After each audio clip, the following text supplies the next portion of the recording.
สวัสดีค่ะ หนูชื่อเด็กหญิงวรรณปาลีไพพิไล ชื่อเล่นชื่อนดา มาจากโรงเรียนสาธิตมหาวิทยาลัยราชภัฏเชียงใหม่วันนี้จะมากล่าวท่องบทศีลแปดพร้อมทั้งคำแปล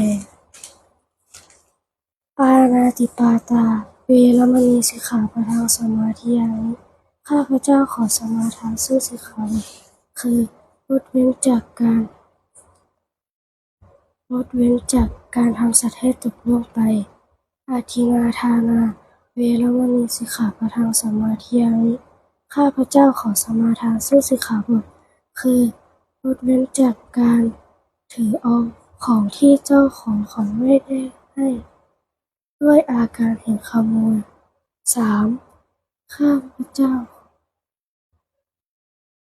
อภมมจริยา เวรมณีสิกขาปะทังสมาธิยามิ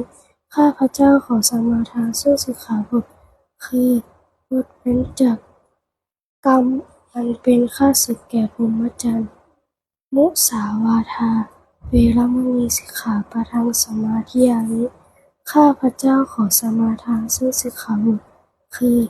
งดเว้นจากการพูดเท็จ พูดส่อเสียด พูดคำหยาบ พูดเพ้อเจ้อ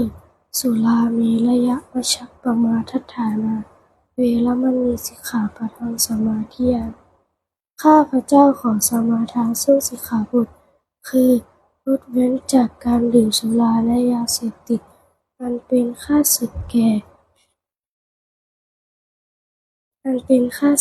กุศล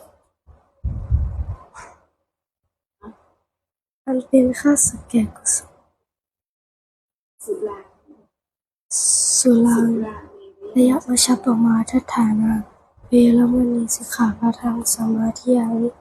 ข้าพเจ้าขอสมาทานซึ่งสิกขาบทคืองดเว้นจากการดื่มสุราและยาเสพติดอันเป็นข้าศึกประมาท วิกาลโภชนา เวรมณีสิกขาปะทังสมาธิยามิ ข้าพเจ้าขอสมาทานซึ่งสิกขาบทคืองดเว้นจากการบริโภคอาหารในเวลาวิกาลคือตั้งแต่เที่ยงไปแล้วจนถึงอรุณขึ้นมาใหม่นัจจคีตวาทิตวิสุกทัสสนมาลาคันทะวิเลปนทารณมันดนะวิภูสนัฏฐานา เวรมณีสิกขาปะทังสมาธิยามิ